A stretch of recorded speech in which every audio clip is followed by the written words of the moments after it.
Assalamualaikum warahmatullahi wabarakatuh. Salam sejahtera bagi kita semua.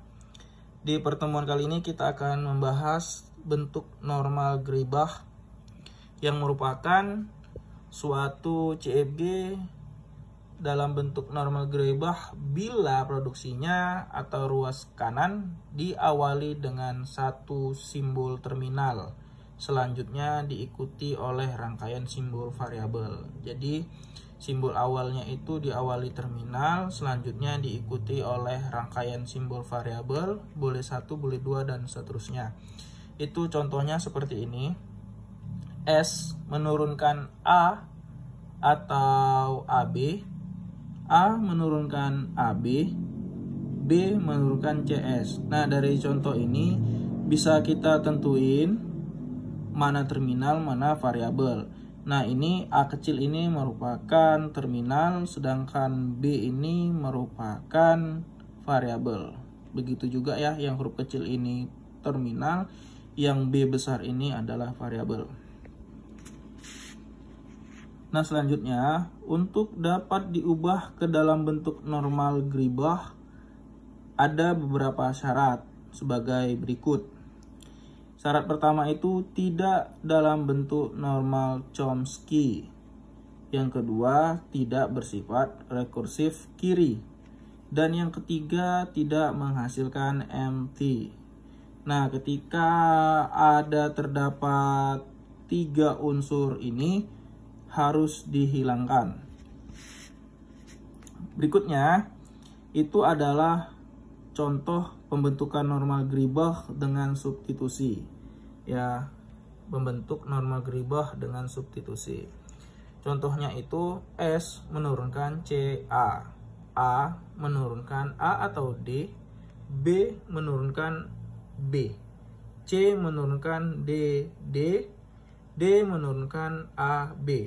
Nah, dalam mengerjakan soal seperti ini, ya, dalam mengerjakan soal seperti ini, kita tentukan dulu ya urutan variabel. Kita tentukan dulu urutan variabelnya. S, A, B, C, D menjadi S lebih kecil daripada A lebih kecil daripada B lebih kecil daripada C lebih kecil daripada D. Ini merupakan langkah pertama. Nah, untuk langkah kedua itu periksa aturan produksi simbol pertama pada ruas kanan, yaitu variabel, gitu ya. Jadi periksa aturan produksi simbol pertama pada ruas kanan variabel. Nah, dari urutan ini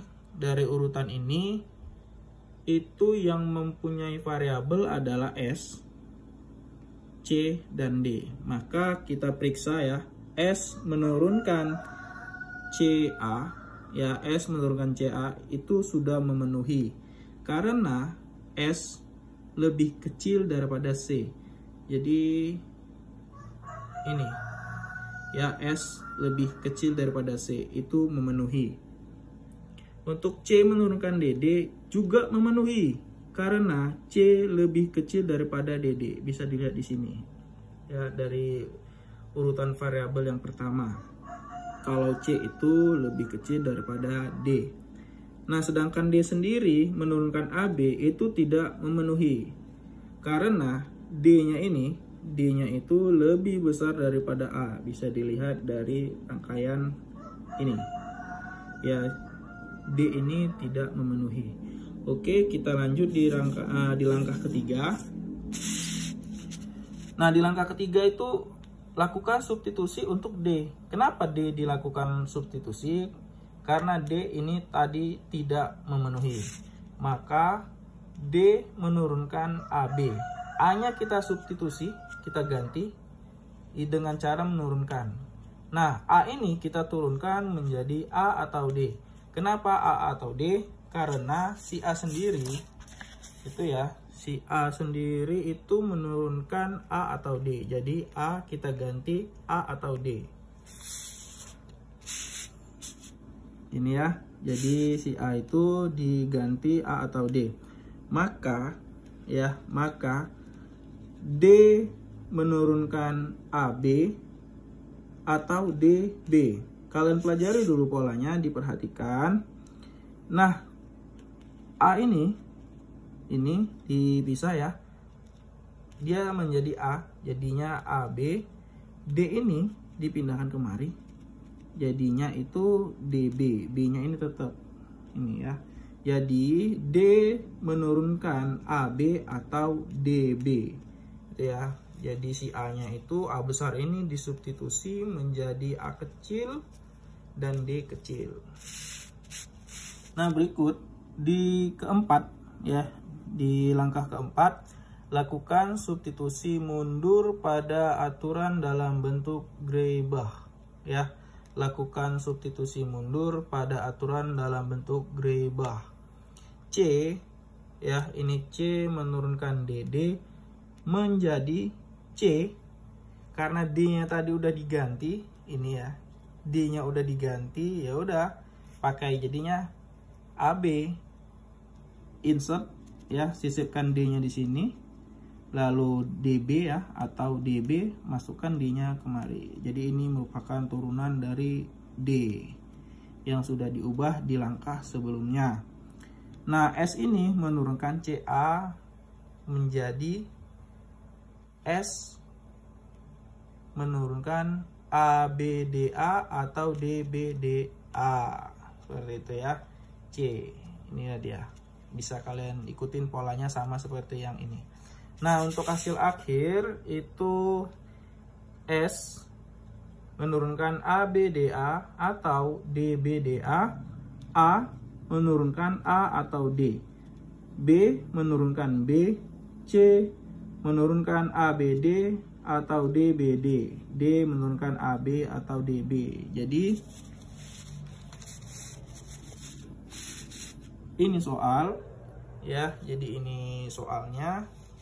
Kemudian di langkah hasil akhir ini adalah hasil, bisa kalian bandingkan seperti itu ya.